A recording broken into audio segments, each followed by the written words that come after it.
Cette année, tu n'es pas passé loin du titre. Pourtant, Rosenqvist et Joey Nadi ont une très grosse expérience de la Formule 3. Qu'est-ce qui t'a marqué, qu'est-ce qui t'a manqué pour remporter le championnat? Franchement, on était plutôt bien en début de championnat. On était devant, on se battait vraiment pour la gagne du championnat. Notre deuxième partie de la saison, ça s'est super mal passé.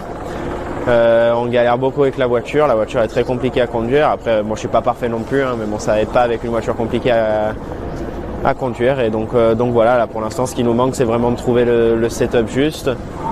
Et on verra bien, on va se battre jusqu'à la fin pour essayer de récupérer la deuxième place, mais ça va être très compliqué vu d'où on va partir pour la course 2 et course 3. Le principe de la F3, c'est de faire courir des voitures identiques. Mais comment tu fais la différence par rapport aux autres? Pardon? Comment tu fais la différence par rapport aux autres? Puisque les voitures sont toutes les mêmes. Les voitures sont toutes les mêmes, enfin pas vraiment. Il y a beaucoup de setups, on peut faire ce qu'on veut sur les voitures, donc les setups sont très importants pour être rapide. Après le pilote, oui, il peut faire la différence, mais c'est sûr qu'entre une voiture bien réglée en F3 et une voiture mal réglée en F3, il peut avoir beaucoup de différences. La première partie de saison a été excellente, la deuxième un petit peu moins. Est-ce que tu penses avoir rempli les objectifs de cette année? Oui, en première partie de saison, je pense qu'on a fait une très bonne partie de saison. Je pense que c'est là où on méritait d'être. Après, pour la deuxième partie, c'est vraiment dommage. Je m'attendais pas du tout à ça. On va essayer de bosser pour essayer de retrouver les places qu'on avait en début de saison. C'est la quatrième saison qu'on te suit sur toutes les courses. Est-ce que tu as le temps de lire un petit peu dans un Oui, carrément. Je suis toujours Charles Leclerc fan. La F3 est plus médiatisée que l'Alps. Est-ce que ton nombre de fans a augmenté par rapport à l'année dernière, par exemple? Bon, je sais pas vraiment. J'espère. Oui, je pense un peu. Oui, un petit peu.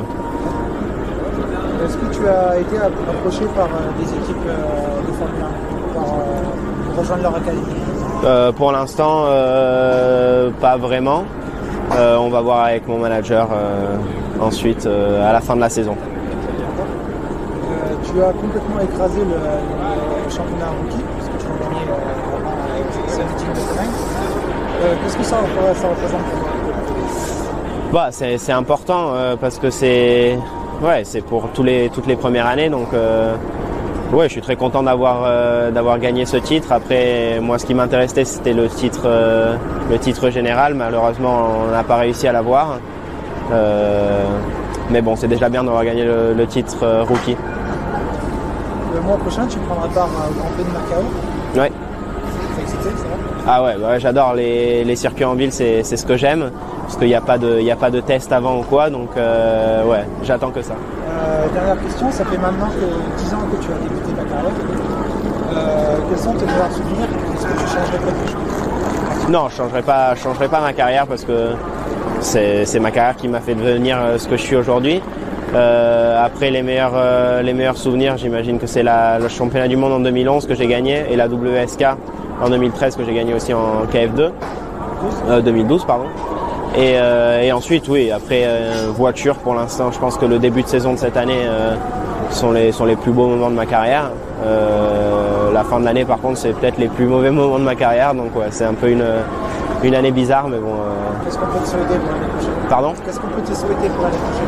Bonne chance. Merci.